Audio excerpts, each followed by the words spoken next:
નમસ્તે ગુર્જરવાણી. મને આ એક તક આપવા બદલ હું ગુર્જરવાણીનો આભાર માનું છું. વંચિતો અને જે લોકો હાંસિયામાં છે એમની ભાષા, એમની સંસ્કૃતિના સંવર્ધન જતનમાં ગુર્જરવાણીની એક ઐતિહાસિક ભૂમિકા છે. એનો સ્વીકાર કરીને, એનો ઉલ્લેખ કરીને મારી વાત અહીંયા મૂકવી જોઈએ. હું ગુર્જરવાણીને એના પ્રયાસો માટે હું સલામ કરું છું અને મને અહીંયા આ એક તક આપી છે મારી જાતને વ્યક્ત કરવાની, મારી ભાષાને વ્યક્ત કરવાની જે તક આપી છે એના માટે હું ગુર્જરવાણીનો આભાર માનું છું. હું ડૉક્ટર આનંદ વસાવા હાલમાં ગુજરાત યુનિવર્સિટી અમદાવાદના ભાષા સાહિત્ય ભવનમાં ગુજરાતી વિષયના આસિસ્ટન્ટ પ્રોફેસર તરીકે સેવાઓ આપું છું. મારી કારકિર્દીનો આરંભ ગુજરાત વિદ્યાપીઠથી 1998થી થયેલો. હું 2005થી ગુજરાત યુનિવર્સિટીના ભાષા ભવનમાં ગુજરાતી વિભાગમાં જોડાયો અને આજ પર્યંત ત્યાં હું અધ્યાપક તરીકેની સેવાઓ આપી રહ્યો છું. એની સાથે મારે ગૌરવ અને આનંદપૂર્વક એક વાત એ પણ ઉમેરવી જોઈએ મારા પરિચયની બાબતમાં કે હું આદિલોક નામના ગુજરાતના 13 વર્ષથી ગુજરાતમાં ચાલતા એક આદિવાસી સામયિકના તંત્રી તરીકેની હું સેવાઓ આપી રહ્યો છું. કોઈપણ આદિવાસી ભાષાનું સામયિક સાતત્યપૂર્વક આટલું લાંબુ ટક્યું હોય અને આટલા લોકો સુધી, વ્યાપક સમુદાય સુધી પહોંચ્યું હોય તો એ આદિલોક છે.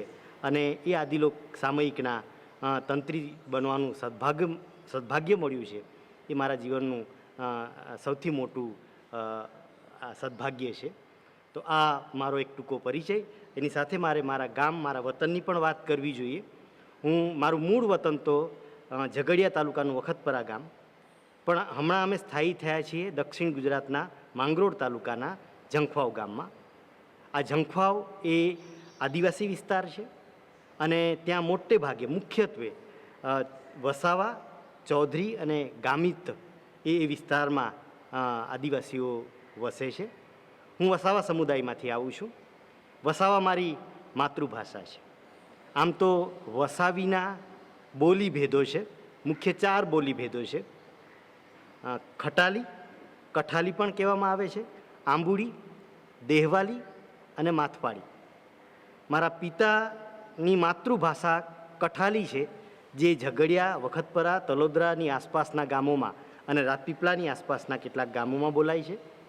જ્યારે મારો જન્મ અને મારો ઉછેર અને મારો વિકાસ, મારા હાઈસ્કૂલ સુધીનું શિક્ષણ જે વિસ્તારમાં થયું એ માંડવી તાલુકાનું કાટકુવા ગામ અને ઝંખવાવ વિસ્તારમાં આંબુડી વસાવી બોલાય. એટલે મને આંબુડી વસાવી આવડે, મારા પપ્પાને કઠાલી વસાવી આવડે અને એમ આ 2 બોલી ભેદો ની સાથે મારો ઉછેર થયો છે. અને એની સાથે મને દેહવાલી ભાષા પણ સમજાય, ચૌધરી ભાષા થોડીક બોલી શકું, ગામિત પણ સમજાય. એમ આદિવાસી ભાષાઓ સાથેનો આ મારો નાતો એ પણ મારે આ પરિચયમાં મારે કહેવું જોઈએ. તો આ મારો ટૂંકો પરિચય છે. મને લાગે છે કે મારે આદિવાસી ભાષાઓની વાત કરવાની છે અને વિષય તો પ્રમાણમાં ગ્રેનાબેને મને જે જણાવ્યો એ તો બહુ અઘરો વિષય લાગે એમ છે કે આદિવાસી ભાષાઓ દ્વારા વિશ્વ દર્શન. મને લાગે છે કે મારા માટે આ એક નવી વાત છે કે આદિવાસી ભાષામાં વિશ્વ દર્શન હોઈ શકે. આદિવાસીઓને તો એવો કંઈ બહુ અનુભવ નથી થયો કે આપણી ભાષા વૈશ્વિક હોઈ શકે, આપણી ભાષામાં વૈશ્વિક દર્શન પડેલું છે. મને લાગે છે કે આ પ્રકારની વાતો, ચર્ચાઓ, વિચારણા થાય છે. હમણાં જ બેને ઉલ્લેખ કર્યો એમ કે 2019નું વર્ષ યુનોએ આંતરરાષ્ટ્રીય આદિમ ભાષા વર્ષ જાહેર કર્યું. યુનો જેવી વિશ્વખ્યાત અને વિશ્વવ્યાપ્ત સંસ્થા જ્યારે કોઈક બાબત પ્રત્યે ધ્યાન દોરતી હોય ત્યારે એ કંઈક બહુ ગંભીર બાબત હશે એ આપણે વિચારવું પડે, આપણે સમજી લેવું પડે. એટલે મારા માટે આજ આ વિષય જ્યારે સોંપાયો ત્યારે એક મંથનનો અથવા તો ચિંતનનો વિષય પણ હતો કે મારી આદિવાસી ભાષામાં, વસાવી ભાષામાં વિશ્વ દર્શન હોઈ શકે. આપણે એની વાત કરીશું ક્રમશઃ. પણ મારે આ શરૂઆતમાં મારી વાત મૂકતા પહેલાં મારે ગુજરાતી ભાષાના સાહિત્યકાર કવિ દલપતરામને યાદ કરવા જોઈએ.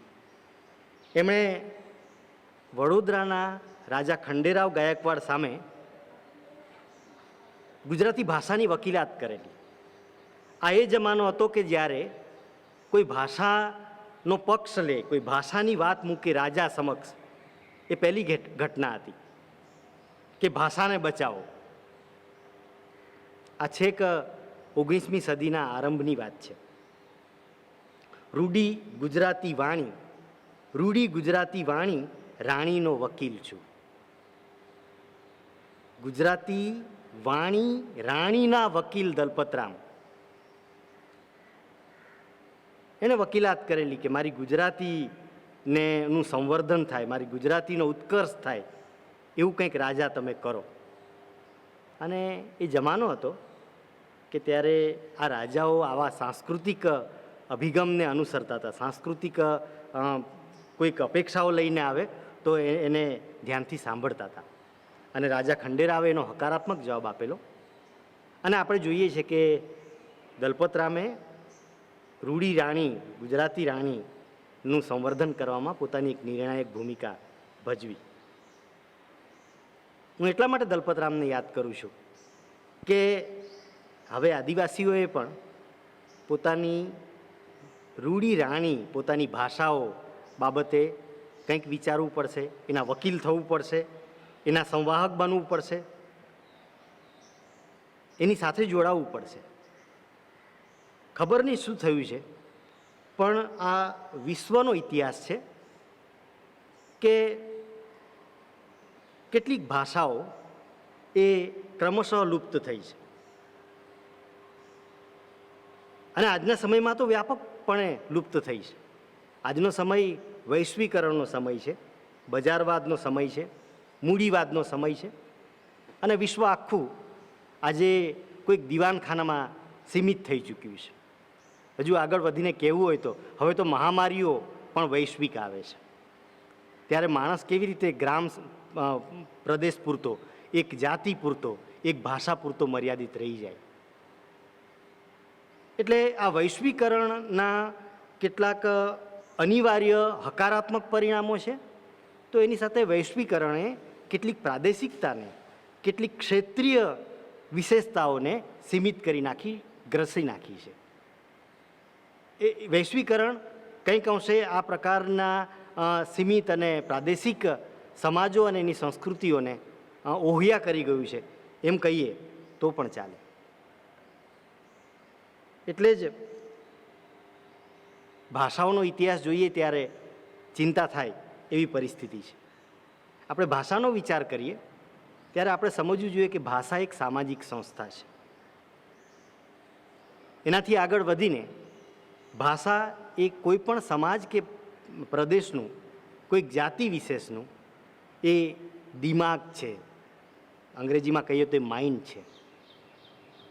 જ્યારે લખાણની વ્યવસ્થા નહોતી, લખવું વાંચવું એ વ્યવસ્થાને કંઈ બહુ વધારે સમય થયો નથી. 2000 વર્ષ, 3000 વર્ષ ત્યારથી આ લખાણ અથવા લિપિની વ્યવસ્થા આવી. એ પહેલાં માનવ સમુદાય એ ટક્યો છે, માનવ સમુદાયની સંસ્કૃતિ, એની પરંપરાઓ ટકી છે એની ભાષાઓમાં. એટલે આ ભાષાઓથી આ બધું ટક્યું છે, બચ્યું છે. અને પછી એ સંક્રાંત થતું થયું આજે આ લિપિના યુગમાં. અને આનાથી આગળ વધીને આજે જે ટેકનોલોજીનો યુગ આવ્યો છે એ ટેકનોલોજીના યુગમાં આ ભાષાઓ પ્રવેશી છે. એટલે ભાષા એ સ્થૂળ ચીજ ન બની રહેતા એ માનવજાત અને એની ચેતના, માનવજાતની ચેતનાને સામૂહિક ઉર્જા આપતી એક બાબત કે એક ઘટના આપણે ગણવી પડે. હું એટલા માટે આ ભૂમિકા થોડીક વિસ્તૃત રીતે બાંધી રહ્યો છું કે ભાષાઓ બનાવાતી નથી. કોઈક એવું કહે કે ચાલો હવે અમારો દેશ નવી ભાષાનું નિર્માણ કરશે, એવી કોઈ ઘટના મેં તો સાંભળી નથી. ભાષાઓ તો જેમ જમીનમાંથી વરસાદ પડતા ઘાસ ઉગી નીકળે અને આખી ધરતી ઉપર લીલોતરી છવાઈ જાય એવી જે પ્રાકૃતિક ઘટના બને છે, ભાષાઓ પણ એવી રીતે એક પ્રાકૃતિક ઘટના રૂપે માનવજાત પાસે આવી છે. પણ તમે જુઓ કે જેમ ઉનાળો આવતા ઘાસ મૃત્યુ પામે, એમ કોઈક પરિસ્થિતિમાં મુકાતા ભાષાઓ પણ મરવા માંડી. ભારતની 1961ની વસ્તી ગણતરીમાં 1652 માતૃભાષાઓની યાદી તૈયાર થયેલી. આટલી માતૃભાષાઓ હતી ભારતમાં. કદાચ વિશ્વના કેટલાક લોકોનું તો માથું ભમી જાય આ હકીકત જાણીને કે આટલી ભાષાઓ હોઈ શકે. કારણ કે યુરોપના દેશો તો એક રાષ્ટ્ર અને એક ભાષાની થિયરી અથવા તો એ પરિસ્થિતિને અનુસરે છે. અહીંયા તો 1652 ભાષાઓ હતી, વિચાર કરો. પણ પછી તમે જુઓ કે 1971માં એટલે 10 જ વર્ષ પછી આમાંથી ઘણી બધી ભાષાઓને સરકારી ચોપડેથી ગાયબ કરી દેવામાં આવી. એટલે 1971ની ગણતરીમાં એવો નિર્ણય કરાયો કે 10,000થી વધારે ભાષાઓ બોલનારા હોય, 10,000થી વધારે ભાષકો હોય એને જ ભાષા ગણવી. એટલે પછી માત્ર 108 ભાષાઓને માન્યતા મળી. એટલે માની લો કે આશરે લગભગ 1544 જેટલી ભાષાઓ અભાષિત કરી દેવામાં આવી અથવા તો એને સરકારી ચોપડેથી ગાયબ કરી દેવામાં આવી. એનું અસ્તિત્વ હાંસિયામાં મુકાઈ ગયું. આ ભાષાઓએ ટકવું હોય તો ટકે અને એનું જે થવાનું એ થાય. મને લાગે છે કે માનવજાતના ઇતિહાસમાં આ બહુ મોટી સાંસ્કૃતિક કટોકટી ગણાય. કારણ કે જે ભાષાને તમે પ્રયોગશાળામાં બનાવી નથી શકતા, તમે મહાવિદ્યાલયો કે યુનિવર્સિટીઓમાં તેનું નિર્માણ નથી કરી શકતા, તમે ઈચ્છો એવી સંપત્તિ ખર્ચીને પણ જેનું નિર્માણ નથી કરી શકતા, એવી માનવજાતની નૈસર્ગિક પેદાશને આ રીતે મરણ પથારીએ નોંધારી છોડી દેવી, એ તો બહુ મોટો એક સામાજિક અને સાંસ્કૃતિક અપરાધ ગણાય. પણ એ આપણા દેશમાં થયું. અને આ જે મૃતક પાય ભાષાઓ હતી એ મોટે ભાગે આદિવાસી ભાષાઓ હતી. આદિવાસીઓ અને વિચરતી વિમુખ જાતિઓ દ્વારા બોલાતી ભાષા હતી. અને આજે પણ જે ભાષાઓ મરણ પથારીએ પડી છે એ મોટે ભાગે આદિવાસી ભાષાઓ છે. અસ્મિતાના સ્થાપન માટે ભાષાની અનિવાર્યતા છે. આજે હવે રહીને આદિવાસીઓ વિચારતા થયા છે કે હું કોણ? આમ તો બહુ જાડી ગણતરીએ તમે ભારતીય વર્ણ વ્યવસ્થાનો વિચાર કરો તો અહીંયા 4 વર્ણો છે અને 4 વર્ણોમાં આદિવાસીઓનો ક્યાંય સમાવેશ થતો નથી. તો આ હકીકતથી લાજવું કે ગાજવું આદિવાસી હવે વિચારતો થયો છે કે એ ઈચ્છે તોય પણ એને છેક ઉપલા માળમાં એટલે કે બ્રાહ્મણના ખાનામાં તો એ નથી મુકાવાનું અને દલિત કે અસ્પૃશ્યતાના ખાનામાં એ પોતાની જાતને એ નથી જ જોડી શકવાનું. ન જોડવું જોઈએ, કોઈને પણ ન જોડવું જોઈએ. ત્યારે આદિવાસી હવે વિચારે છે કે હું કોણ, હું ક્યાં? મારું આટલા વર્ષથી જે વજૂદ ટક્યું છે, જે અસ્તિત્વ ટક્યું છે, એ કંઈક મારી સંસ્કૃતિમાં પડેલું છે, એનું પરિણામ છે. અને મારે મારી સ્વની ઓળખ, સેલ્ફ આઈડેન્ટિટી જ્યારે મારે વ્યક્ત કરવી હોય ત્યારે મારું જે કંઈ છે એનું મારે ગૌરવ મારે પહેલાં તો પોતે સમજવું પડે, પછી બીજાને હું સમજાવું. અને એમ આદિવાસી હવે સ્વ ઓળખ પ્રત્યે આગળ વધ્યો છે. સેલ્ફ આઈડેન્ટિટીના અનેક પાસાઓ છે, અનેક એકમો છે. એમાંનું એક એકમ છે મારી પોતાની ભાષા. જો હું મારી પોતાની ભાષાને ન ચાહું, ન પ્રેમ કરું તો મારી સંસ્કૃતિ શામાં ટકે? હું મારી આદિવાસી સંસ્કૃતિને અંગ્રેજીમાં ટકાવું, હિન્દીમાં ટકાવું, ગુજરાતીમાં ટકાવું? કારણ કે ત્યાં તો મારી સંસ્કૃતિના શબ્દો જ નથી. મારી સંસ્કૃતિના શબ્દો મારી ભાષામાં છે. અને જો એક મરાઠીને બીજા મરાઠી વ્યક્તિ સાથે મળીને મરાઠીમાં જ બોલવાની ઈચ્છા થતી હોય, એક બંગાળી ભાષી પોતાની ભાષા માટે ગૌરવ અનુભવતો હોય, તો એક વસાવી ભાષી, એક ચૌધરી ભાષી, એક ગામિત ભાષીને શું કરવા પોતાની ભાષાનો પ્રેમ ન થવો જોઈએ? જે ભાષામાં પોતાની સંસ્કૃતિ છે, જેમાં પોતાના મંત્રો છે, જેમાં એ પ્રેમ કરે છે, જેમાં એ કોઈને ધિક્કાર કરે છે, જેમાં એ કોઈકની સાથે રીસામણા મનમનામણા કરે છે, આ ભાષાને એ કેવી રીતે છોડી શકે? એટલે ફાધર વાલેસે એક જે બહુ જ સૂત્રાત્મક વાક્ય આપ્યું છે કે ભાષા જાય તો સંસ્કૃતિ જાય. મને લાગે છે કે ભાષા વગર સંસ્કૃતિ ટકાવવી એ તો હવામાં બાચકા મારવા જેવી વાત છે, હવામાં હવાતિયા મારવા જેવી વાત છે. તો આપણે સ્વીકારી લેવું જોઈએ કે, અને એની સાથે એક વાત એ પણ જોડાયેલી છે કે ગુજરાતમાં રહેતા કોઈને પણ આજે પૂછવામાં આવે, અહીંયા આખી દુનિયામાં વિશ્વ માતૃભાષા દિન ઉજવાય છે, તો કોઈ પણ આદિવાસી કે કોઈ બીજી વ્યક્તિને પૂછવામાં આવે કે તમારી માતૃભાષા કઈ, તો એ તરત કહેશે કે ગુજરાતી. જો કદાચ એ જુદું બોલે કે મારી માતૃભાષા વસાવી, તો એનો માસ્તર કે એનો શિક્ષક કે એનો ગૃહપતિ એને ટોકશે કે ના ના ના, તારે ગુજરાતી બોલવું જોઈએ. આપણે શું કરવા દંભ કરીએ છીએ, અથવા તો શું કરવા છળ કરીએ છીએ? મને મારા માતૃ પરિવેશમાંથી, હું જ્યાં જન્મ્યો છું અને જ્યાં મેં શ્વાસ લીધો છે, એ જગ્યાએથી, એ વાતાવરણમાંથી મળેલી ભાષા તે મારી માતૃભાષા, અને એ ન્યાયે મારી માતૃભાષા એટલે વસાવી, એટલે મારી માતૃભાષા એટલે ચૌધરી કે ગામિત કે ભીલી. પણ ખબર નહીં શું થયું, એક માહોલ જ એવો ઊભો થયો કે નાનો વર્ગ, છેવાડાનો વર્ગ, જે માધ્યમોમાં, જે શિક્ષણમાં, જે રાજકીય ક્ષેત્રે પ્રભુત્વ નથી ધરાવતો, જે આર્થિક રીતે પછાત છે, એવો વર્ગ, એમની ભાષાઓ સાથે એક પ્રકારનું ઓરમાયું વર્તન થયું. જે ગુજરાતી બોલે એ સુસંસ્કૃત, જે અંગ્રેજી બોલે એ સુધરેલો અથવા તો એ આંતરરાષ્ટ્રીય પ્રતિભાવાળો. આવા સમીકરણો કોણે આપ્યા? આવા માપદંડો કોણે આપ્યા? આદિવાસી પૂછી રહ્યો છે તમને કે આવા માપદંડોની અમારે શું લેવા દેવા? તો આ માતૃભાષા તરફ આદિવાસીઓનું અગ્રેસર થવું એ સ્વની ઓળખને શોધવી, સ્વની ઓળખને નિર્ધારિત કરવી અને સ્વ ઓળખને સ્થાપિત કરવાનો આ એક પ્રયાસ છે. અને એ દિશામાં આદિવાસીઓએ આજે યુનોએ આંતરરાષ્ટ્રીય આદિમ ભાષા વર્ષ જાહેર કર્યું છે, એને સમજવું જોઈએ, એને સલામ કરવી જોઈએ, અને એ દિશામાં આગળ શું કરી શકાય એના પ્રયાસો કરવા જોઈએ. ભાષાઓના જતન, એના સંવર્ધન માટે આપણે અગ્રેસર થવું તો કેવી રીતે થવું?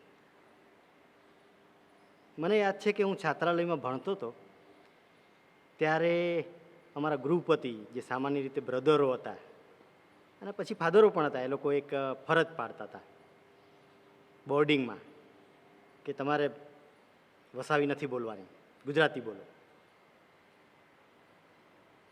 હું દોષ નથી દેતો, પણ આપણે વિચારવું જોઈએ કે ગુજરાતી મારી શિક્ષણની ભાષા છે, કારણ કે હું ગુજરાતી માધ્યમમાં ભણું છું. મારી શિક્ષણની ભાષા અંગ્રેજી પણ હોઈ શકે. અંગ્રેજી આંતરરાષ્ટ્રીય સંપર્કની ભાષા છે. દુનિયામાં જે કંઈક જ્ઞાન પડેલું છે, જે કંઈ માહિતી પડેલી છે, એ આપણે અંગ્રેજી વાટે મેળવી શકીએ છીએ. પણ વસાવી મારી માતૃભાષા છે, એટલે મને વસાવી આવડવી જોઈએ. હું વસાવીને પ્રેમ કરતો હોવો જોઈએ, મને વસાવીનું ગૌરવ હોવું જોઈએ. હું કોઈક મારી માસી હોય એનો અર્થ એવો નથી કે મારી મમ્મીને હું દૂર હડશે. બસ આટલી જ સહજ વાત છે કે માતૃભાષા, મારી વસાવી માતૃભાષા એ મારી મમ્મી છે, મારી મા છે.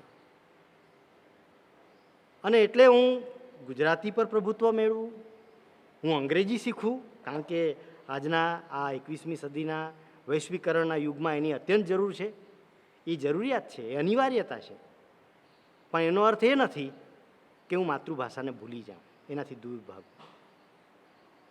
એટલે જ્યારે ગ્રામ પ્રદેશમાં, આદિવાસી બહુલ વિસ્તારોમાં શિક્ષણની વાત આવે ત્યારે હું પોતે હું અનુભવી છું, અથવા તો હું અનુભવીને આવ્યો છું, એટલે મારે આ વાત કરવી જોઈએ કે એક સમયે અમને ભણવું એ નર્ક જેવું લાગતું હતું. આ મારા મિત્રોની તો વધારે લાગણી હતી, કારણ કે એ લોકો તો એમના ઘરમાં માત્ર વસાવી બોલાતી હતી. એટલે કોઈક ગુજરાતી માધ્યમના વિદ્યાર્થીને સીધો જ અંગ્રેજી માધ્યમમાં મૂકી દો ભણવા માટે 10મા ધોરણમાં, તો એની શું હાલત થાય? એમ કોઈ વસાવી માધ્યમના, કોઈ ચૌધરી માધ્યમના વિદ્યાર્થીને, બાળકને ગુજરાતીમાં મૂકી દો તો શું હાલત થાય? એને આ ભાષા શીખવામાં એટલી તકલીફ થતી હતી કે એ લગભગ ભણતર પ્રત્યે નિર્ભ્રાંત થઈ જતો હતો અથવા તો ભણતરથી દૂર ભાગતો હતો. આ તો જાણે કે કંઈક નવી દુનિયામાં મંગળ ગ્રહ પર જઈને જીવવા જેવી એને પરિસ્થિતિ લાગતી હતી. એટલે હવે આ યુનિવર્સિટીમાં ભાષાનું શિક્ષણ કાર્ય કરતાં આદિવાસી ભાષાઓ સાથે સંપર્કમાં મુકાતા અમને એવું લાગે છે કે આદિવાસી ભાષાઓને જે બાળકો આદિવાસી વિસ્તારમાં છે એમને એમની ભાષામાં થોડુંક શિક્ષણ આપવું જોઈએ. વધારે નહીં તો ઓછામાં ઓછું 1 થી 5 ધોરણ સુધી એમની ભાષામાં ભણાવી શકાય, અથવા એમની ભાષામાં એમને ભણવું હોય તો એ ભણવાની મુક્તિ અથવા તો એવી વ્યવસ્થા કરવી જોઈએ. થોડું અઘરું છે પણ અશક્ય નથી. અને બીજું કે કારણ કે એને જો ગુજરાતીમાં તૈયાર કરવો છે, એનું ગુજરાતી પાકું કરવું છે, તો પહેલાં તો એને એની માતૃભાષા પાકી થવા દો, એની માતૃભાષા એમાં એને ભણવા દો. તો એક તરફથી કોઈ પણ બાળકને નાનપણથી જ પોતાની માતૃભાષા સાથે જોડાવાનું થશે, એનું ગૌરવ કરશે અને એ બહુ સહજ સરળ રીતે બીજી ભાષાઓ તરફ વળશે. આ મારી પૂરી પ્રતીતિ છે. ખાતરીપૂર્વક કહું છું કે જેને માતૃભાષા નથી આવડતી એ દુનિયાની કોઈ ભાષા પર પ્રભુત્વ નથી મેળવી શકતો. જેણે આ દુનિયાની આંતરરાષ્ટ્રીય ભાષાઓ પર પ્રભુત્વ મેળવ્યું છે એ વ્યક્તિઓ પોતાની માતૃભાષા પર પૂરો પ્રભુત્વ ધરાવનારા જ છે. આ મારી એક પ્રતીતિપૂર્વકની સમજણ છે. એટલે વધારે નહીં તો ઓછામાં ઓછું જે વિસ્તારમાં આદિવાસી ભાષાઓ બોલાય છે ત્યાંના શિક્ષકો આ ભાષાઓમાં થોડુંક શિક્ષણ કરે, અથવા તો એક ભાષા તરીકે એને શરૂઆતમાં બોલચાલની કક્ષાએ એને શીખવે, એને બોલતા કરે, એવી કંઈક વ્યવસ્થા હોવી જોઈએ. છે મુશ્કેલી કે એક શાળામાં ચૌધરી વિદ્યાર્થી હોય, ગામિત વિદ્યાર્થી હોય, વસાવી હોય, તો એક શિક્ષક આ ત્રણેય ભાષાઓ કેવી રીતે ભણાવે? પણ જે શિક્ષક જે આદિવાસી ભાષાનું થોડું ઘણું જ્ઞાન ધરાવતો હોય તો એ ભાષામાં ત્યાં એમને કંઈક વાતચીત કરવાની સવલત ઉપલબ્ધ કરાવે. વાત તો એ છે કે આપણા માસ્તરને પોતાની માતૃભાષા તો આવડવી જોઈએ ને, એ પ્રેમ કરતો હોવો જોઈએ. મને ખ્યાલ છે, મારા મિત્રો કેટલાક પ્રાઇમરી સ્કૂલોમાં કામ કરે છે અને જે લોકો પોતાની માતૃભાષાને પ્રેમ કરે છે એ લોકોએ કેટલાક સરસ પ્રયોગો પોતાની શાળાઓમાં કર્યા છે બાળકોને માતૃભાષાને પ્રેમ કરવા માટે. એમની ગુજરાતી બગાડ્યા વગર એમને માતૃભાષામાં બોલતા કર્યા છે, માતૃભાષાને પ્રેમ કરતા કર્યા છે. મૂળ વાત તો એ છે કે ભાષા સાથે પ્રેમ હોય તો આ થાય. બાકી તો આપણે આ ભાષા કોઈ સામગ્રી નથી. તમે એને લિપિબદ્ધ કરી લો અને એક થોથામાં રાખી મૂકો, અથવા તમે એનું રેકોર્ડિંગ કરી લો કે તમે એને ધ્વનિ મુદ્રિત કે પછી વિડીયો રેકોર્ડ કરી લો અને પછી એને આર્કાઇવ્સમાં મૂકી રાખો અને આવનારા 500 વર્ષ પછી આવનારી પેઢીને તમે આપશો કે લો જુઓ આ તમારી ચૌધરી ભાષા કે વસાવી કે ગામિત ભાષા, તો એ કંઈ નથી થવાનું. ભાષાઓ ટકવાની છે વ્યવહારમાં, સમાજમાં, લોકોમાં. એ કોઈ હીરો નથી કે તમે એને એક બહુ જ સુરક્ષિત એવી પેટીમાં, એવી મંજૂષામાં એને મૂકી રાખો અને આવનારી પેઢી સુધી એને હસ્તાંતરિત કરતા રહો. એ જ્યાં સુધી વ્યવહારમાં મુકાય નહીં ત્યાં સુધી એ ભાષાઓ ટકે નહીં. એટલે આ ભાષાઓને બચાવવા, આ ભાષાઓનું સંવર્ધન કરવા માટે માત્ર આપણે સરકાર ઉપર, તંત્ર ઉપર દોષ દઈએ એ ચાલવાનું નથી. આપણે પ્રશ્ન પોતાની જાતને કરવાનો છે કે મારી ભાષાને બચાવવા માટે મેં શું કર્યું? હું શિક્ષક છું તો હું શું કરું છું? હું અધિકારી છું તો મારી ભાષાને ટકાવવા માટે મારા પ્રયાસો શું છે? હું ડૉક્ટર છું તો મારી ભાષાને ટકાવવા માટે હું શું કરી શકું? એક આદિવાસી ડૉક્ટર એ હિન્દીમાં એના દર્દી સાથે વાત કરશે? આ એક રમૂજી વાત છે. એણે વસાવીમાં જ વાત કરવી જોઈએ તો જ પેલા દર્દીનું દર્દ એ વધારે સારી રીતે જાણી શકે. એણે ચૌધરીમાં જ બોલવું પડે, એણે આદિવાસી ભાષામાં બોલવું જોઈએ. બે કામ થશે કે એક તો દર્દી પાસે દર્દીને ખુલીને બોલવા માટે એ આમંત્રિત કરી શકશે અને બીજી વસ્તુ કે પોતે પોતાની માતૃભાષામાં બોલી રહ્યાનું ગૌરવ પ્રાપ્ત કરશે. એટલે જરૂરી નથી કે માતૃભાષાને બચાવવા માટે કોઈ સમાજસેવકો કે શિક્ષકો કે પ્રોફેસરોની જ ભૂમિકા છે. દરેક વ્યક્તિની ભૂમિકા છે.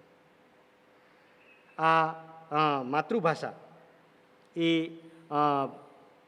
એક આપણો સહિયારો સાંસ્કૃતિક વારસો છે અને આપણે આપણી પછીની પેઢીને જીવંત રૂપે સંક્રાંત કરવાનો છે, કોઈ સામગ્રી તરીકે નહીં. લો આ બેંક બેલેન્સ અમે 5 લાખનું બેંકમાં મૂક્યું છે અને આવનારી પેઢીઓ વાપરજો, એ રીતે તમે ભાષાને બેંકમાં ન મૂકી શકો. ભાષાની બેંક એ એની માનવ જાત છે, એ માનવ સમુદાય છે, માનવ સમાજ છે અને એમાં એ ટકે. એટલે ભાષાનું ભાષક વિના સ્વતંત્ર કોઈ મૂલ્ય નથી. એને લિપ્યંતર કરીને રાખી શકાય, એને ઓડિયોમાં સંગ્રહી શકાય, પણ એ તો ભાષાનું એક ફ્રીજ થઈ ગયેલું એક રૂપ છે, એ જીવંત રૂપ નથી. એટલે ભાષકની એક તરફ તંત્રની એટલે કે સરકારની પણ જવાબદારી છે, બીજી બાજુ ભાષકની પણ જવાબદારી છે, એ સમાજની પણ જવાબદારી છે કે આ ભાષાઓને કેવી રીતે સાચવી શકીએ. આપણે ગુજરાતની આદિવાસી ભાષાઓ તરફ આગળ વધીએ. ગુજરાતે ગૌરવ લેવું જોઈએ કે ખાલી 15% ગુજરાતમાં 15% હિસ્સો ધરાવતા આદિવાસીઓ પાસે 30 થી 35 જેટલી ભાષાઓ હજુ પણ વિદ્યમાન છે, જીવે છે. એમ ગુજરાતમાં તો અભ્યાસો થયા છે એ મુજબ હમણાં 50 જેટલી ભાષાઓ, જેને આપણે બોલીઓ કહીએ છીએ અને ભાષાઓ પણ છે, એ બોલાય છે, ચલણમાં છે. એક રાજ્યમાં એક ભાષા હોય એ સમૃદ્ધિ ગણાય કે એક રાજ્યમાં એકાધિક એટલે કે 50 ભાષાઓ એ સમૃદ્ધિ ગણાય? આપણે ખબર નહીં કેમ કોના રવાડે ચડીને અવળે માર્ગે ચાલેલા છીએ. એક ભાષા લાવવાની વાત છે, એક ધર્મ લાવવાની વાત છે, એક પહેરવેશ લાવવાની વાત છે. કેવી રીતે હોઈ શકે? તમારી ભાષા એ મારી માતૃભાષા કેવી રીતે બની શકે? તમારી માં મારી માં કેવી રીતે હોઈ શકે? હા, હું એને માં જેટલો પ્રેમ કરું એ જુદી વાત છે, પણ મારી માં તો મારી માં જ રહે ને. એટલે આ પ્રકારના જે પ્રયાસો થાય છે એને હું રાજકીય સ્ટન્ટ ગણું છું, એનાથી વધારે કંઈ નહીં.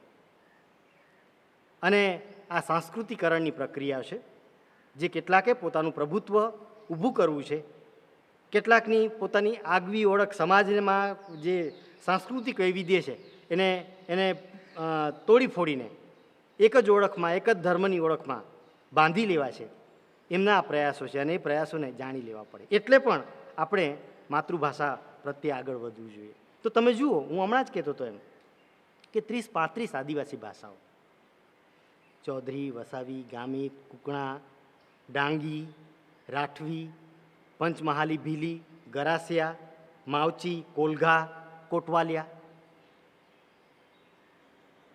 હમણાં પણ 30 જેટલી આદિવાસી ભાષાઓ હયાત છે, એના ભાષકો છે. પણ બહુ જ ઝડપથી આ બધી જ ભાષાઓ ઉપર વિલુપ્ત થવાનું ગ્રહણ લાગી ચૂક્યું છે. શિક્ષણ વધે છે, ખરેખર તો શિક્ષણે પ્રાદેશિક અને પ્રાકૃતિક જૈવિક વૈવિધ્યનો મહિમા કરવો જોઈએ. તેને બદલે ખબર નહીં, આ શિક્ષણ તો એ પ્રકારના વૈવિધ્યને સીમિત કરી રહ્યું છે. તો આ જે ભાષાઓ બોલાય છે એ વિસ્તારના લોકો એ પોતાની ભાષામાં પડેલી સમૃદ્ધિનું જતન કરવું એ એની જવાબદારી છે. કારણ કે આ ભાષામાં આપણા પૂર્વજોએ, આપણા વડવાઓએ જે કંઈક જીવન અનુભવો અર્જિત કર્યા છે એ એમાં પડેલા છે. એ કહેવત રૂપે છે, એ ગીત રૂપે છે, એ મરસિયા રૂપે છે, એ પડેલું છે.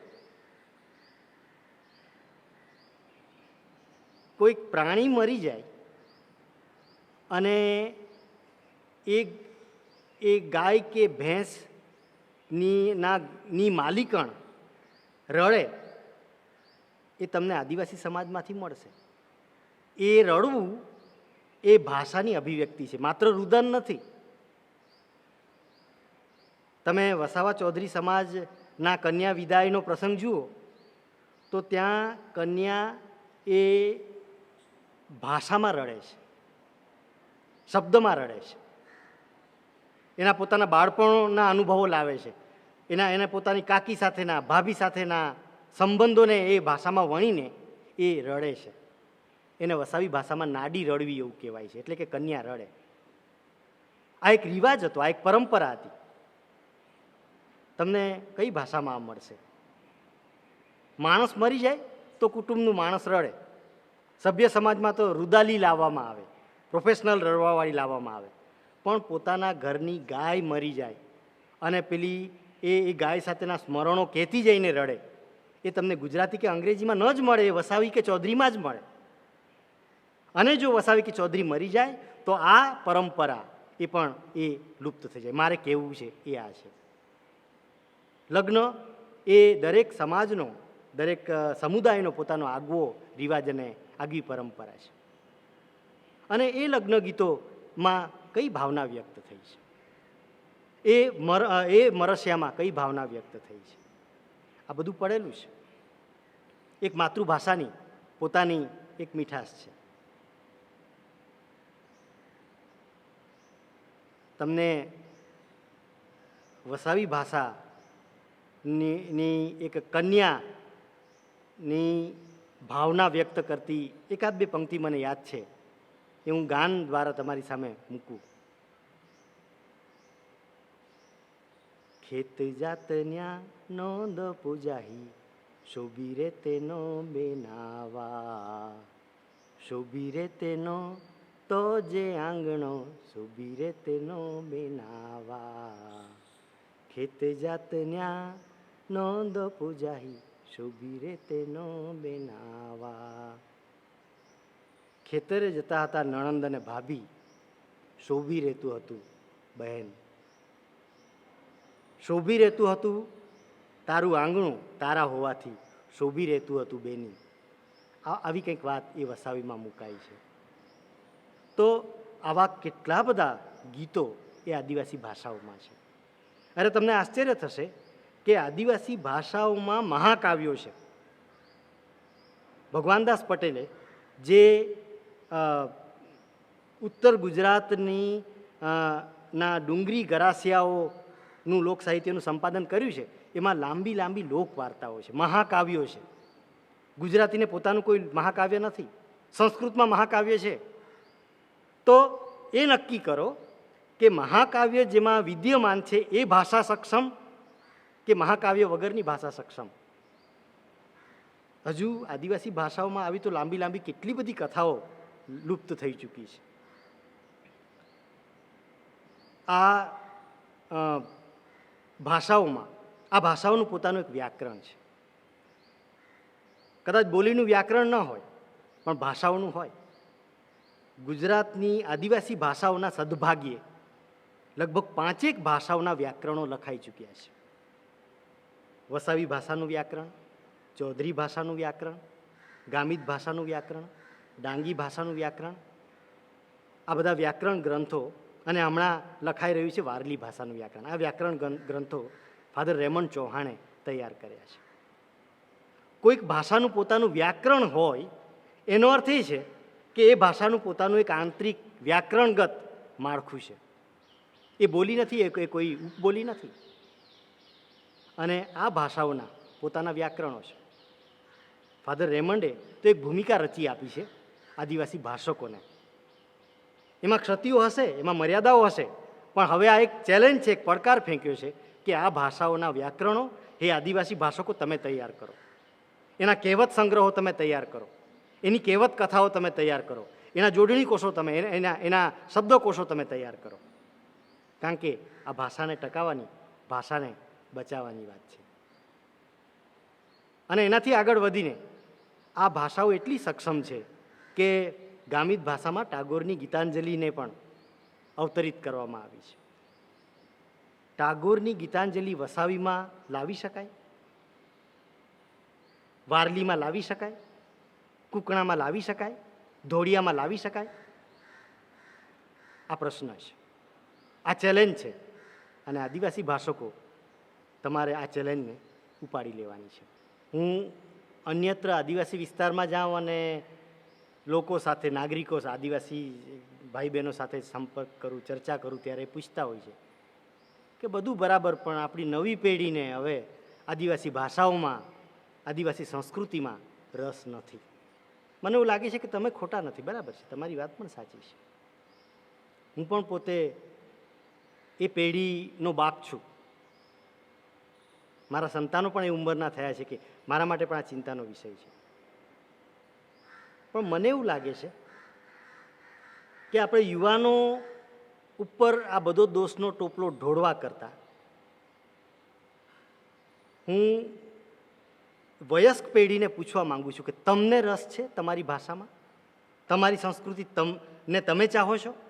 જો તમે ચાહતા હશો, તમે એને પ્રેમ કરતા હશો તો તમારું બાળક કરશે. આ મારી શ્રદ્ધા છે કે મારા વેલ્યુઝ, મારી માન્યતાઓ, મારી પ્રીતિ, મારી નફરત, મારું ચાહવું, આ બધું જ મારી પછીની પેઢીમાં બહુ સહજ રીતે સંક્રાંત થતું હોય છે. અને કેટલુંક તો સંક્રાંત કરવું પડે. વાત રહી ભાષાની, કોઈ પણ ભાષા આમ તો એ કુદરતી રીતે એના ભાષક પાસે પહોંચે છે, પણ ભાષાને શીખવી પડે છે. કોઈ વસાવા કુટુંબમાં જન્મેલું બાળક શીખ્યા વગર ભાષા એ સહજપણે શીખે છે, પણ શીખ્યા વગર નથી આવડી જતી. ભાષાને શીખવી પડે છે. તમને તમારું બાળક એ આદિવાસી ભાષા બોલે એ બાબતમાં રસ છે? તમે માનો છો કે મારા બાળકને મારી આદિવાસી ભાષા આવડવી જોઈએ? જો હા, તો એને આવડશે. હવે યુવાનો પર આવી. આ યુવાનો, ખાસ કરીને આદિવાસી યુવાનો, એ હવે શહેરો સાથે જોડાયા છે, જોડાવું પડ્યું છે. કોઈ ગામમાં જ રહીને વિકાસ કે પ્રગતિ ન કરી શકે, એણે આવવું જ પડે. મારું શિક્ષણ અમદાવાદ સેન્ટ ઝેવિયર્સ કોલેજમાં થયું છે. મારું બીજું શિક્ષણ MS યુનિવર્સિટી વડોદરામાં થયું છે. હું ઘરમાં જ બેસી રહ્યો હોત તો આજે પ્રોફેસર ન હોત. આજે હું કાટકુવા લાગગામના ડુંગરાઓ ઉપર હું ભેંસ ચારતો હોત. મેં ચારી છે, ગાય ભેંસો મેં ચાર્યા છે. પણ મારે ભાષાના શિક્ષક થવા માટે, મારે પ્રોફેસર થવા માટે મારે મારું ગામ છોડવું પડે. મારે મારું ગામ છોડવાનું છે. મારી ભાષા નથી છોડવાની, મારી સંસ્કૃતિ નથી છોડવાની. અને મેં પહેલાં જ કીધું એમ કે મને વધારે સારી, એટલે હું ગુજરાતી, લોકો એવું કહે છે કે મારી ગુજરાતી સારી છે, તો એનું કારણ મારી વસાવી સારી છે એ છે. મને વસાવી વધારે સારી રીતે આવડે છે. એટલે વસાવીમાં મારી સમજણ પાકી થવી એ મારી ગુજરાતી સમજણને પાકી કરવા તરફ લઈ ગયું છે. બહુ સ્પષ્ટ છે કે વસાવી કે ચૌધરી કે આદિવાસી ભાષાને શીખવી, એને પ્રેમ કરો, એનો અર્થ ગુજરાતી કે અંગ્રેજીને નફરત કરવી એવું તો નથી જ નથી. મેં પહેલાં જ કીધું એમ, ગુજરાતી મારી લોક વ્યવહારની અને શિક્ષણની ભાષા છે, જો હું ગુજરાતી મીડિયમમાં હોઉં તો. અને અંગ્રેજી મારી વિશ્વ સંપર્કની ભાષા છે. અને જો હું અંગ્રેજી મીડિયમમાં હોઉં તો મારી શિક્ષણની ભાષા અંગ્રેજી છે, તો ગુજરાતી નથી. હું ગુજરાતી ન શીખું તો ચાલે. એક વિચાર એવો પણ આવે છે કે શું કરવા આદિવાસીઓને ગુજરાતી શીખવવું, એમને આદિવાસી ભાષા શીખવો અને એ ભાષામાંથી સીધા જ અંગ્રેજીમાં લઈ જાઓ. કારણ કે અંગ્રેજી શીખવાની જેટલી મથામણ કરે છે એટલી જ મથામણ એણે ગુજરાતી શીખવાની કરવી પડે છે. તો શું કરવા ગુજરાતીને બદલે ડાયરેક્ટ અંગ્રેજી જ શીખવો ને. આ પણ થવું જોઈએ, કારણ કે હવે અંગ્રેજી એ શિક્ષણની ભાષા છે. હવે બાળક 12મું પાસ કરે પછી એ કોઈ પણ વિજ્ઞાન પ્રવાહમાં જાય, MBBSમાં જાય, એન્જિનિયરિંગમાં જાય, IT ના ક્ષેત્રમાં જાય, એણે અંગ્રેજીમાં જ ભણવું પડે છે. તો અંગ્રેજી શીખવી જ પડવાની છે. અંગ્રેજી વગર એનો ઉગારો નથી. અને એણે માત્ર હવે પોતાના ગામમાં મર્યાદિત નથી રહેવાનું, વૈશ્વિક બનવાનું છે. આદિવાસીઓએ પણ કેનેડા જવાનું છે, યુરોપ જવાનું છે, સ્પેન જવાનું છે, અમેરિકા જવાનું છે. અંગ્રેજી શીખ્યા વગર ચાલવાનું નથી. પણ આ બધું કરવા માટે પોતાની ભાષાથી દૂર જવું જરૂરી છે? મને લાગે છે કે તમારો જવાબ એમાં ના જ હોઈ શકે.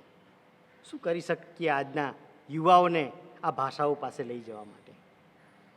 મેં પહેલાં જ કીધું એમ કે જે આ પ્રયત્નો કરે છે, પહેલાં તો એ પોતે પોતાની સંસ્કૃતિ અને ભાષાને પ્રેમ કરે. બીજું, આપણે આ ભાષાઓને ના સંપર્કમાં રહેવા માટે, ભાષાઓને ટકાવવા માટે આપણે આપણા પ્રદેશને, આપણા વતનને, આપણા ગામને આપણું પોતાનું કરીએ છીએ ખરા? ખાસ કરીને શહેરમાં આવીને શહેરી થઈ ગયેલા આદિવાસીઓને હું પૂછી રહ્યો છું. ના, અમે તો ગામ જતા જ નથી, કારણ કે ત્યાં જાય ને એટલે અમારું બાળક તો પેલી દેશી ભાષાઓ બોલવા માંડે, અમારું બાળક તો ગાળ બોલવા માંડે. જ્યારે ભણેલો ગણેલો કોઈ પ્રોફેસર કે કોઈ ડૉક્ટર આવો અભિગમ લઈને ફરતો હોય તો એ પોતાના સમાજ સાથે, પોતાના કુટુંબ સાથે, પોતાની ભાષા સાથે ખાક જોડાવાનો છે. હું થોડોક આક્રોશપૂર્વક આ કહી રહ્યો છું. એ એવા આદિવાસીની હાલત હું જરાક થોડીક આક્રમક ભાષામાં કહી રહ્યો છું કે એ ધોબીના કૂતરા જેવી છે. નથી એ ગામનો રહેતો કે નથી એ શહેરનો રહેતો. એણે પોતાના સંતાનોને અને આ યુવાનોને આપણે દોરીએ આપણા ગીતો તરફ, આપણા સંગીત, આપણા વાદ્યો તરફ. લગ્નોમાં માત્ર ડીજે ઉપર નાચવાથી જ આનંદ મળે છે, બલકે આજે આદિવાસીઓ એક અવાજે સ્વીકારતા થયા છે કે ડીજે એક ન્યુસન્સ છે, જે ધ્વનિ પ્રદૂષણ કરે છે, જે સાંસ્કૃતિક પ્રદૂષણ કરે છે. મેં જોયા છે કે એ પેલા વસાવાઓના ચાંગિયા ઢોલ સાથે, ચૌધરીઓના ડોવડા સાથે, કુકણાઓના કાહડિયાઓ સાથે પેલા રાત્રે 10 વાગ્યાથી નાચવા માંડે તે હવાર સુધી બધા નાચતા હતા. હવે આજે પેલો ડીજે સાથે કલાક એક ધૂણીને પછી તો એ બેભાન થઈ જાય છે. શું કરવા આપણે આપણા પરંપરાગત સાત્વિક નૃત્યો તરફ આગળ ન વધીએ? અને હવેની પેઢી એ સ્વીકારતી પણ થઈ છે. એવું આપણે વિચારી શકીએ કે બની શકે એટલા આપણા તહેવારોમાં, આપણા પ્રસંગોમાં આપણા ગીતો, આપણા વાદ્યો એ આપણી ભાષામાં હોય, આપણી ભાષાનો મહિમા કરતો હોય. આપણી કંકોત્રી આપણી ભાષામાં હોય. હવે દક્ષિણ ગુજરાતમાં આ બધું શરૂ થયું છે. ધોળિયામાં કંકોત્રી મળે, ચૌધરીમાં મળે, વસાવીમાં મળે. બહુ સરસ. આ બધા રસ્તાઓ છે પોતાની ભાષાને પ્રેમ કરવાનો. અને એના માટે આ યુવા પેઢી સાથે સંપર્ક કેળવવો પડે. આપણી પાસે કોઈ માળખું છે સમાજ પાસે કે આ યુવાઓને દરેક વેકેશનમાં, કોલેજ કરતા યુવાઓને કે પછી ઉચ્ચ શિક્ષણમાં જોડાયેલા કે હાઈસ્કૂલમાં ભણતા યુવા જગતને સાથે સાંસ્કૃતિક રીતે એમને એક કરીએ, સાંસ્કૃતિક રીતે એમને સંસ્કૃતિ અભિમુખ કરીએ, એના માટે આપણી પાસે કોઈ સિસ્ટમ છે, કોઈ વ્યવસ્થા છે? હાલ પૂરતી તો બહુ દેખાતી નથી. થોડાક મિત્રો આ પ્રયાસ કરી રહ્યા છે. ગામે ગામ દરેક વેકેશનમાં યુવક યુવતીઓની એક શિબિર ન કરી શકીએ? 1 દિવસની, 2 દિવસની, 4 દિવસની આપણે એમને સંસ્કૃતિ તરફ દોરીએ, વાળીએ. આપણે એમને એ શિબિરમાં એ લોકો, એટલે કે એ યુવાનો પોતાની જ ભાષામાં બોલે એવો આગ્રહ રાખીએ. એ યુવાનોને આપણી ઐતિહાસિક પરંપરાઓ, આપણા ઇતિહાસોની સાથે અવગત કરીએ. આવું બધું કંઈક કરી શકીએ? આપણે તો નોંધારા છોડી દીધા છે એમને. એટલે પછી એમના હાથમાં એક વૈશ્વિક યંત્ર આવી ચૂક્યું છે, મોબાઈલ. એ મોબાઈલ યુનિવર્સિટીનો એ વૈશ્વિક વિદ્યાર્થી બની ચૂક્યો છે. એટલે ત્યાંથી જે શીખશે એ જ પછી પોતાના વ્યવહારમાં લાવવાનો છે. એટલે હું મોબાઈલનો વિરોધી નથી, પણ એક હાથમાં મોબાઈલ જો આપ્યો હોય તો બીજા હાથમાં આપણે સંસ્કૃતિ ન આપી શકીએ? આ આપણા યુવા વર્ગની જવાબદારી છે. બાકી તો મારી શ્રદ્ધા છે, કારણ કે આ મારો અનુભવ છે એટલે કહું છું કે તમે તમારી સંસ્કૃતિ અને ભાષાને પ્રેમ કરો તો તમારી પછીની પેઢીમાં એ સંક્રાંત થાય જ છે. એ વખતે વાહુડિયા આમ 4 બોલી ગણાય. એક દેહવાલી, સાગબારા અને સેલાંબાઈ બોલનાર રીતે દેહવાલી. બીજી માંડવી, ઉમરપાડા અને એવું બીજા વિસ્તારમાં જે બોના હે તે આંબુડી ને ઝઘડિયા, વાલિયા અને નર્મદા જિલ્લામાં બોના હે તે ખટાલી ને નર્મદા જિલ્લા ડોગાહામ બોના હે તે માથવાડી. આંડા 4 બોલી ભેદા હાય. માય જે બોનો એ બોલી અથવા તો એ ભાષા આંબુડી હાય. માંડવી તાલુકા એક ગામ હાય કાટકુવા. એ કાટકુવામાં બાળપણ વીત્યો, માં પ્રાથમિક શિક્ષણ વિયતા, આમું જુવાન વિયેતા. ત્યાં આમા દોસ્તાર બધે હાલના પોયરા હારી રમીને આમ બધે મોટે વીએ. તારે ડોહો ડગરા ઊંગમ આમું રમીએ. એટલે આમ્હાન તે ભાષા, આંબુડી ભાષા આવડી ગઈ. અને પહેલો તો બહુ નખો ગમતો હાંડો આદિવાસી એવું કડો આખે તે આમાં ખોટો લાગતો ન. એ આમ્હાને એવું સમજાતનો કે આ એક પ્રકારની ગાય દેતે આમ્હાન.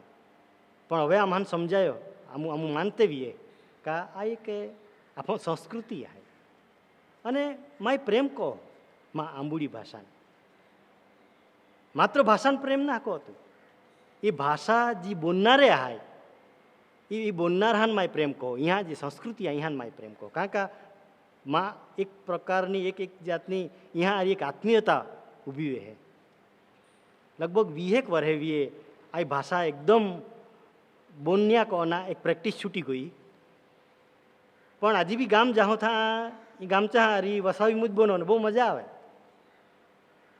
થોડોક દુઃખ વહે કા બેહવાલી હિમ જાતા था का इंडो कोई भी कोई प्रसंग में जाए जी ता वसावी भाषा में गीते बदे ना गावाते ये खोटो है वसावी गीते आमू नाची कूदी ने पाई वाल नार्या आमू फलाणा साला अपाई काढनार्या ए जे थे पोयरिया बध्या टोणगा हरी नात्या जाए पाई काटन्या पोता पोता शरीरा ती गीते कां गोई એ ગીતે ઉનાના માં મન માં કાન સતત તત્પર હાય કા આંડો મિલે તો મજા મજા પડી જાય બાકી તે પોતા સંસ્કૃતિને જીવના એક લાવવું હાય મને લાગે કા એ જ અસલ રીત હાય બીજો બધો તો બનાવટ હાય અસલ સાચી રીત તે એ ગામમાં એ સમાજમાં એ હા હામાં હાય ને માં તૈયારી હાય કા ઈંડે જે વસાવી વાર્તા આખનારા કત્તા બધા હતા બધે લગભગ એક પેઢી ખલાસ થઈ ગઈ એ વાર્તા આખનારા બધા ડાયા ચાલ્યા ગયા તે આવૃતને બધે ગીતે તે થઈ બધા ખલાસ થઈ ગઈ અને હવે જે વસાવી આવે એ બધી ગુજરાતી કે અંગ્રેજી મિશ્રિત વસાવી થઈ ગઈ એટલે વસાવી બોને જે અસલ સ્વરૂપ જો હોદના આવે તે ડોહા ડોગરા આરી વાત કહવાનું પડે સંવાદ કહવાનું પડે અહીંયા આરી મિલનું પડે यहाँ आरी कोई अड्डो जाए बहनू पड़े हरो भी पीनू पड़े तो पीनू मोहावाली पीन बात कहूँ असल बात नहीं है त्याई में वसावी भाषा है।